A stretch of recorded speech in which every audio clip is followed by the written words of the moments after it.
Compañeros de La Fuente, muchas gracias por acompañarnos en la contramañanera de los lunes con la senadora Kenia López Rabadán. Arrancaríamos como de costumbre con una participación de ella y posteriormente daremos lectura a las preguntas que amablemente nos han hecho llegar. Senadora, tiene usted la palabra. Muy buenos días, muchas gracias. Muchísimas gracias a todas y a todos. Buenos días a quienes nos acompañan de los medios de comunicación y por supuesto agradecerles a quienes nos siguen a través de sus redes sociales, tanto en México como en Estados Unidos. Bienvenidas, bienvenidos a esta contramañanera. Si hay quienes han tirado una a una las palabras del discurso anticorrupción de López Obrador, son sus hijos. Los más cercanos al primer mandatario están inmersos en una red de corrupción y de tráfico de influencias que demuestran que llegaron al poder solamente para enriquecerse, por cierto, ilegalmente. Amigos y socios de los López Beltrán están haciéndose millonarios con el dinero de los mexicanos. Desfalcos, contratos a modo, desvío de recursos, nepotismo, abuso de poder, conflicto de intereses, son algunos de los delitos que abundan en esta administración y que son solapados por el presidente López Obrador. Que el titular del Ejecutivo Federal diga públicamente que los 100 millones de pesos que les han dado mediante contratos a los amigos de su hijo Andrés no son nada, es la muestra más clara que encubre López Obrador esta corrupción y que claramente en esta corrupción está sumergida su propia familia. De verdad que López Obrador ya perdió el piso. Decir que 100 millones de pesos no son nada es no entender a México y a los mexicanos. Más del 99% de los mexicanos nunca vamos a tener 100 millones de pesos.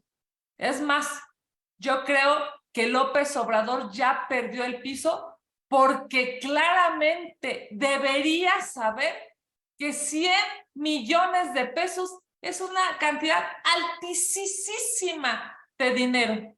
Cuando él dice que 100 millones de pesos no son nada, demuestra que no entiende qué está pasando en México y es por eso que no entiende el dolor de los mexicanos. Siempre hay una disculpa para las ilegalidades de sus cercanos. Cuando se trató de sus hermanos, eran sobres con donativos para su movimiento. ¿Se acuerdan cómo decía? Cuando se habló sobre los contratos de su prima, él dijo que no estaba enterado. Ahora que se trata de sus hijos, minimiza el robo al erario. Es inaceptable que a lo largo de 5 años, desde Palacio Nacional, se quiera hacer chiquito este gran problema. Hay un conflicto claro de intereses. Es evidente que él quiere desviar la atención con estas frases simplonas de mis hijos no son corruptos, cuando a todas luces los casos de la Casa Gris de Houston, de la Casa de Coyoacán, de los contratos de Texcoco y de la contratación de servidores públicos sin experiencia demuestran claramente lo contrario. Estamos ante una de las etapas más tristes para la vida pública de México. La impunidad, la falta de transparencia y la corrupción son las líneas que dirigen al gobierno de López Obrador. Ahora queda al descubierto por qué en su mundo ideal, pues el INAI no debería existir. Es muy obvio que su talón de Aquiles es la rendición de cuentas.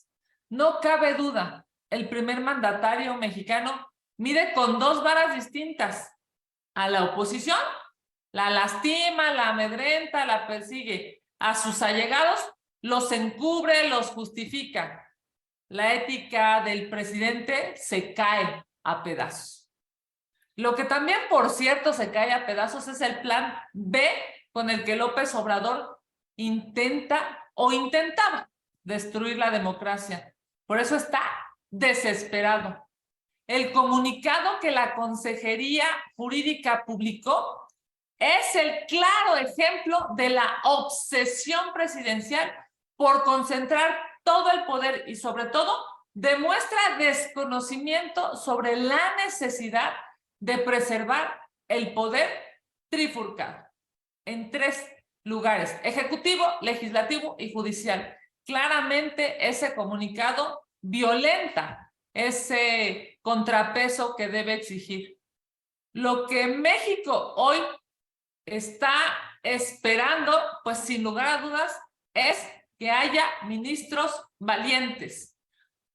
Como todos sabemos, hoy se discutirá en la Corte el control constitucional y uno de los, digamos, de las definiciones más complejas en este país. Hoy se discutirá en la Corte el real control constitucional y el freno, el alto a los abusos del poder presidencial. Se necesitan ministros valientes como Alberto Pérez Dayán, quien mediante un análisis meticuloso plantea invalidar la primera parte del Plan B. No se hicieron consultas libres e informadas a las comunidades indígenas ni a las personas con discapacidad, a las que claramente les afecta esta reforma. Y no lo hicieron los ilegales legisladores del régimen, pues porque López Obrador y Morena han utilizado al poder legislativo como una oficialía de partes.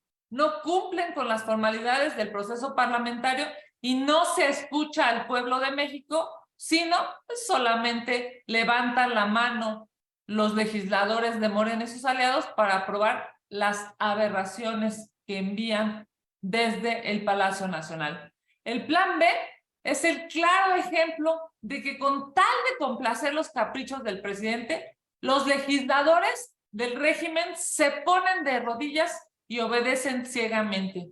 Es innegable que la Corte ha hecho un trabajo excepcional con el proyecto que se discutirá el día de hoy. Ya basta que se amedrente a los ministros desde Palacio Nacional. Su tarea es preservar la legalidad y la Constitución, no cumplir con las necedades que solo dañan a México. Hoy el presidente se puso muy sacalepunta diciéndole a Santiago Krill que es con el pueblo. Pues que López Obrador entienda sus propias palabras, que le quede claro que no debe amenazar a la Corte. Quien respalda a la Suprema Corte son millones de mexicanos que están cansados de la corrupción de Morena. Quien respalda a la Suprema Corte son los mexicanos que exigen se respete la Constitución. Quien respalda a los ministros son los millones de mexicanos que quieren una democracia fuerte para que su voto sea contado. Quien respalda a los ministros son los mexicanos libres que salieron a marchar en esa marea rosa que es más fuerte que la politiquería de Palacio Nacional. Yo también respaldo a los ministros porque sé que la decisión de hoy la deben tomar conscientes de su importancia en este momento histórico. Hoy México requiere cuando menos de 8 ministros independientes y valientes que hagan valer la Constitución. Hoy México necesita 8 ministros fuertes. Felicidades a los ministros que por encima de las presiones hacen honor a su cargo y dan una luz de esperanza al pueblo de México. Vamos con sus preguntas. Muchas gracias. Muchas gracias, senadora. Tenemos 2 preguntas sobre el Plan B y la Corte, si le parece bien se las hago juntas. La primera es de Carlos Guzmán, le pregunta su opinión sobre el inicio de la discusión del Plan B y la Corte y el llamado que hizo el jueves Consejería Jurídica de Presidencia de la República a los ministros. De la misma manera, Karina Aguilar le pregunta cómo se deben interpretar los ataques de la presidencia en contra de la Corte a unas horas de que se analice el Plan B electoral. ¿El Ejecutivo quiere presionar al otro poder? Bueno, ya lo hemos dejado claro en esta contramañanera. Y desde aquí es necesario decirle al presidente de la República, ya deje de amenazar a los ministros de la Suprema Corte. Es evidente que hay millones de mexicanos que estamos acompañando a los ministros, que respaldamos sus decisiones. Esta propuesta hecha por el ministro Pérez Dayán demuestra un análisis jurídico pulcro, no politiquería esa que le gusta a López Obrador, no, sino un análisis de la Constitución. Esperemos hoy que haya 8 ministros valientes, inteligentes, fuertes, que defiendan a la Constitución y decirle a las ministras y a los ministros que más allá de los ataques de López Obrador o de las amenazas, quienes hoy voten a favor de la Constitución, a favor de la ley, a favor de la democracia, pasarán a la historia como ministros decentes, como ministros humanistas, como ministros que protegen la honorabilidad de la Corte. Ojalá, por supuesto, tengamos hoy los votos suficientes, los mexicanos, para poder seguir defendiendo a la Constitución y para poder seguir sintiéndonos orgullosísimos de esta Corte que hoy claramente ha sido un contrapeso a las pésimas decisiones de los otros poderes. Gracias, senadora. Israel Aldave le pregunta, como aspirante a la candidatura a la jefatura del gobierno de la Ciudad de México, ¿pediría a los partidos de la alianza adelantar el proceso de elección de los candidatos al 2024? ¿No considera que la oposición está dormida?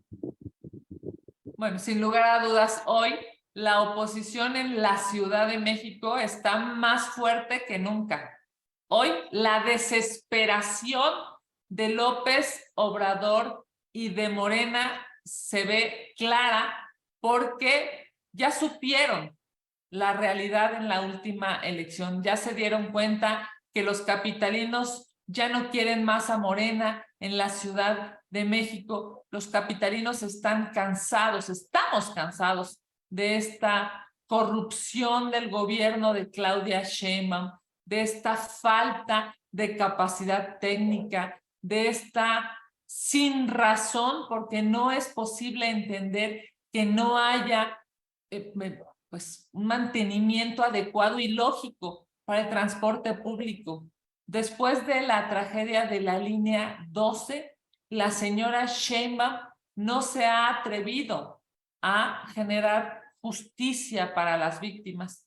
Es obvio, pues, que hoy la corrupción, la inseguridad, la falta de vialidades y de transporte público en la Ciudad de México demuestra que este gobierno ha sido un gobierno ineficiente, un gobierno que no le da respuesta a los capitalinos. Así es que, convencidos pues de que es necesario mejores gobiernos, la Ciudad de México ha despertado ya y ha salido a votar en las últimas elecciones. Por eso es que la oposición ganó la mayor cantidad de alcaldías. Por eso es que el gobierno lastima tanto a la oposición, porque saben en Palacio Nacional y sabe la jefa de gobierno que en las próximas elecciones Morena va a perder la Ciudad de México.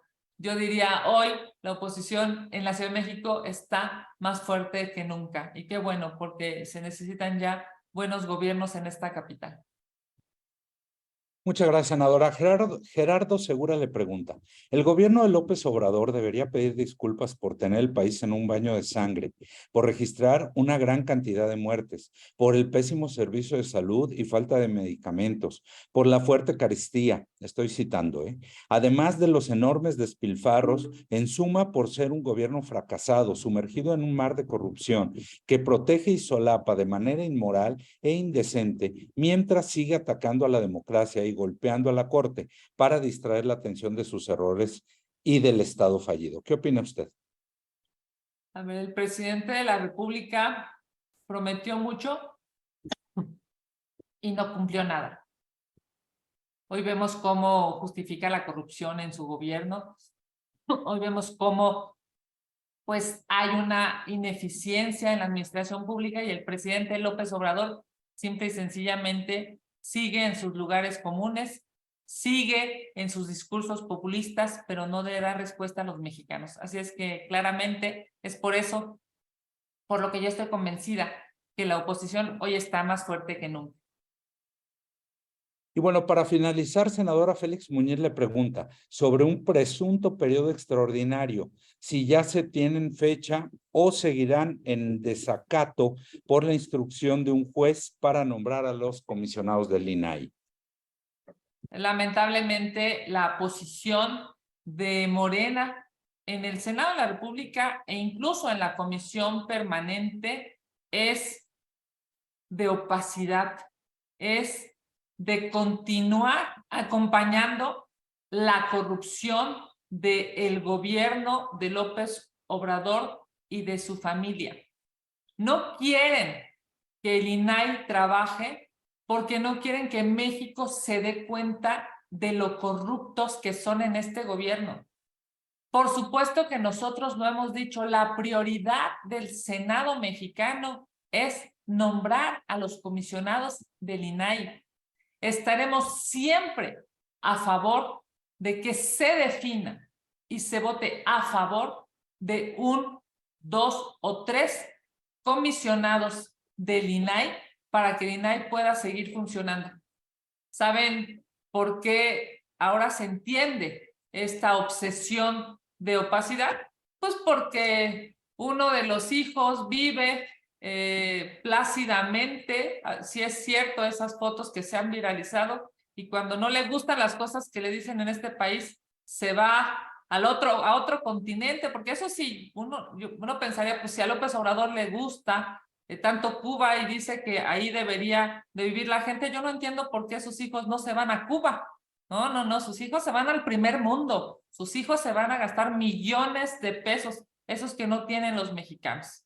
Es evidente, pues, que esta transparencia que México necesita, López Obrador no la quiere, y por eso en su mundo ideal, pues la opacidad, todo por debajo de la mesa, todo en lo oscurito, es lo que quiere que siga prevaleciendo. Nosotros continuamos diciéndoles, ahí están nuestros votos para votar a favor de 1, 2 o 3 nombres que se requieren para que el INAI siga funcionando.